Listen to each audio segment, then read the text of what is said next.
Hello दोस्तों, इस video में हम यूनियन बैंक ऑफ इंडिया के जनधन सेविंग्स अकाउंट्स के बारे में जानेंगे कि इसके कौन कौन से बेनिफिट्स होते हैं, कौन कौन से फीचर्स होते हैं। इसके अलावा कौन कौन सा आप लोगों को सर्विस चार्जेस देना होता है। इसके साथ साथ हम ये भी देखेंगे कि यूनियन बैंक ऑफ इंडिया कैसा बैंक है, क्या आप लोगों को यूनियन बैंक ऑफ इंडिया में अपना एक सेविंग्स अकाउंट ओपन करवाना चाहिए या फिर नहीं ओपन करवाना चाहिए। इसका यूपीआई लिमिट कितना है, यूपीआई आप कर सकते हैं या फिर नहीं कर सकते हैं। इन सारे पॉइंट्स के ऊपर आज हम बात करेंगे, तो वीडियो को बिल्कुल भी स्किप मत करिएगा।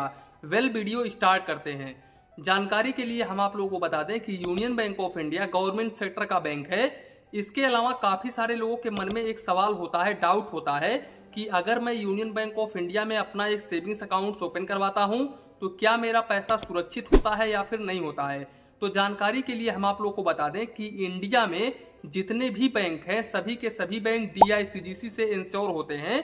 डीआईसीजीसी का पूरा नाम है deposit insurance credit guarantee corporation, जो कि आरबीआई की एक सब्सिडी बॉडी है, जिसके अंतर्गत हर बैंक के हर कस्टमर को 5 लाख रुपए तक का इंश्योरेंस बिल्कुल फ्री में प्रोवाइड किया जाता है। तो देखो दोस्तों, यहाँ पर अगर आप यूनियन बैंक ऑफ इंडिया में अपना एक सेविंग्स अकाउंट ओपन करवाते हो और यूनियन बैंक ऑफ इंडिया भविष्य में कभी भी डूब जाता है तो ऐसे कंडीशंस में आप लोगों का 5 लाख रुपए तक का अमाउंट बिल्कुल सिक्योर होता है। तो यहाँ पर आप लोगों को टेंशन लेने की जरूरत नहीं है, आपका 5 लाख रुपए तक का अमाउंट बिल्कुल सिक्योर है। और सबसे पहले मैं आप लोगों को बता दूं कि यूनियन बैंक ऑफ इंडिया डूबने वाला बैंक है नहीं, जल्दी डूबेगा नहीं। तो यहाँ पर आप लोगों के मन में ये कंफ्यूजन नहीं होना चाहिए कि यूनियन बैंक ऑफ इंडिया डूब जाएगा, मेरा 5 लाख रुपए तक ही सेफ है। ऐसा कुछ भी नहीं है। कितने दिनों से, कितने सालों से यूनियन बैंक ऑफ इंडिया चल रहा है, कितना पुराना बैंक है, वो तो आप लोगों को पता ही है। और यहाँ पर गवर्नमेंट भी सपोर्ट करती है, तो डूबने का सवाल ही नहीं पैदा होता है। दोस्तों, अब हम आते हैं यूनियन बैंक ऑफ इंडिया के जनधन सेविंग्स अकाउंट्स के ऊपर। तो देखो, अगर हम एलिजिबिलिटी क्राइटेरिया की बात करें तो आप 10 ईयर से अपना सेविंग्स अकाउंट ओपन करवा सकते हैं। हालांकि जब आप 10 ईयर से अपना सेविंग्स अकाउंट ओपन करवाते हैं तो ऐसे कंडीशंस में वो अकाउंट पूरी तरह से माइनर के कैटेगरी में होता है, यानी कि गार्डियन अंडरशिप होता है। अगर हम डॉक्यूमेंट्स को डिस्कस करें तो यहाँ पर आप आधार कार्ड के जरिए अपना सेविंग्स अकाउंट ओपन करवा सकते हैं। इसके अलावा जब आप 18 प्लस हो जाते हैं तो ऐसे कंडीशंस में आप अपना पैन कार्ड का जीरोक्स कॉपी भी जमा कर सकते हैं बैंक में। इसके साथ साथ आपको 3 फोटो जमा करना होता है यूनियन बैंक ऑफ इंडिया में। एक और चीज मैं आप लोगों को सच्चाई बता देना चाहता हूं कि जब भी आप यूनियन बैंक ऑफ इंडिया के ब्रांच में जाते हो जनधन सेविंग्स अकाउंट ओपन करवाने के लिए, तो वहां के जो कर्मचारी होते हैं, पहली बात तो वो लोग इस अकाउंट्स को प्रीफेयर ही नहीं करेंगे, वो लोग इस अकाउंट्स को ओपन ही नहीं करेंगे।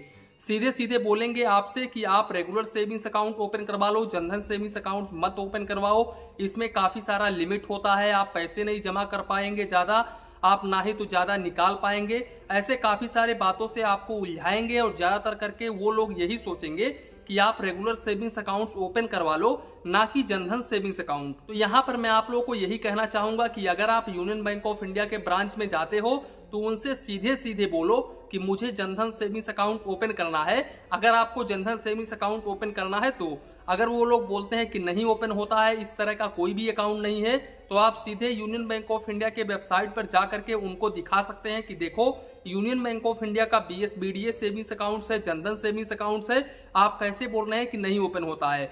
फिर भी वो लोग अगर नहीं मानते हैं तो आप सीधे ब्रांच मैनेजर से बात करें, तो हो सकता है आपका अकाउंट ओपन हो जाए। इसके अलावा मैं आप लोगों को बता दूं कि जो यूनियन बैंक ऑफ इंडिया का जनधन सेविंग्स अकाउंट होता है वो ज्यादातर करके सीएससी पॉइंट से ओपन होता है, यानी कि जो भी यूनियन बैंक ऑफ इंडिया का सीएसपी पॉइंट होता है वहां से आप इस अकाउंट्स को बिल्कुल इजीली ओपन करवा सकते हैं। यहाँ पर मैं आप लोगों को बता दूं कि जो भी अकाउंट सीएससी पॉइंट से ओपन होता है वो स्मॉल सेविंग्स अकाउंट होता है, तो इस बात का आप जरूर ध्यान रखें। इस अकाउंट्स में आप 1 लाख रुपए से अधिक जमा नहीं कर सकते हैं, 1 लाख रुपए से अधिक आपके अकाउंट में बैलेंस भी नहीं होना चाहिए। इसके अलावा यहाँ पर मंथली आप 10,000 रुपए से ज्यादा विड्रॉवल नहीं कर सकते हैं। तो ऐसे काफी सारे लिमिटेशंस होते हैं इस अकाउंट्स में। और जो बड़ा अकाउंट होता है, और एक बात मैं आप लोग को ये भी क्लियर कर देना चाहता हूँ कि जो छोटा अकाउंट होता है उस पर आप लोगों को डेबिट कार्ड के ऊपर आपको 1 भी रुपीज चार्जेस नहीं देना होता है। हालांकि यहाँ पर डेबिट कार्ड से पर डे आप 10,000 रुपए निकाल सकते हैं और इस डेबिट कार्ड की एनुअल फीस, ज्वाइनिंग फीस बिल्कुल फ्री ऑफ कॉस्ट होती है। लेकिन जो बड़ा अकाउंट होता है बीएसबीडीए, यानी कि बीएसबीडीए जो बड़ा अकाउंट होता है जनधन योजना का, जो आप ब्रांच के जरिए ओपन करवाते हैं, उसमें आप जितना मर्जी चाहे उतना बैलेंस रख सकते हैं। इसके अलावा इस कार्ड के ऊपर आप लोगों को 200 रुपए प्लस जीएसटी चार्जेस देना होता है, जो कि यूनियन बैंक ऑफ इंडिया का क्लासिक वेरिएंट का डेबिट कार्ड है। और ये डेबिट कार्ड ही ज्यादातर करके कस्टमर्स को प्रोवाइड किया जाता है बड़े अकाउंट के ऊपर।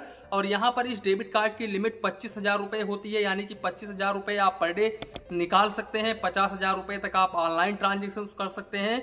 इसके अलावा ये अकाउंट नो मिनिमम बैलेंस होता है, यानी कि मिनिमम बैलेंस बिल्कुल जीरो होता है। यहाँ पर आपको ना ही तो अकाउंट ओपन करते समय एक भी रुपीस जमा करना होता है, ना ही तो आप लोगों को यहाँ पर एक भी रुपीस मिनिमम बैलेंस मेंटेन करना होता है। इसके अलावा मैं आप लोगों को बता दूं कि यूनियन बैंक ऑफ इंडिया में इस अकाउंट्स पर आप लोगों को चेकबुक की फैसिलिटीज देखने को नहीं मिलती है। मोबाइल बैंकिंग और इंटरनेट बैंकिंग आप यूज कर सकते हैं, ऐसा कुछ भी नहीं है।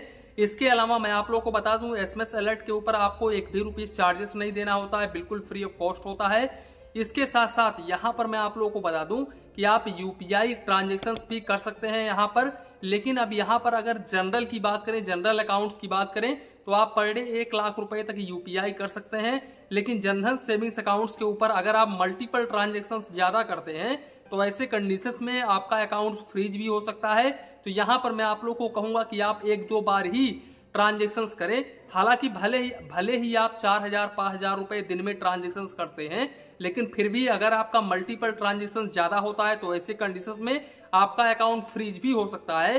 क्योंकि मेरे काफी सारे फ्रेंड का अकाउंट फ्रीज हुआ है, तो मैं आप लोगों को यहाँ पर बता रहा हूँ। इसके अलावा यूनियन बैंक ऑफ इंडिया के मोबाइल बैंकिंग एप्लीकेशंस के जरिए आप ज्यादा ट्रांजेक्शन्स नहीं कर सकते हैं, ना ही तो इंटरनेट बैंकिंग के जरिए आप ज्यादा ट्रांजेक्शन्स कर सकते हैं। ओनली आपको व्यू का फैसिलिटीज देखने को मिलता है। तो यही था आज का वीडियो, इसी के साथ में वीडियो समाप्त करते हैं। वीडियो पसंद आया हो तो प्लीज वीडियो को एक लाइक करिए और अपने चैनल फाइनेंस बैंकिंग को सब्सक्राइब करिए। मन में कुछ डाउट हो, कंफ्यूजन हो तो प्लीज कमेंट करिए। धन्यवाद, मिलते हैं नेक्स्ट वीडियो में।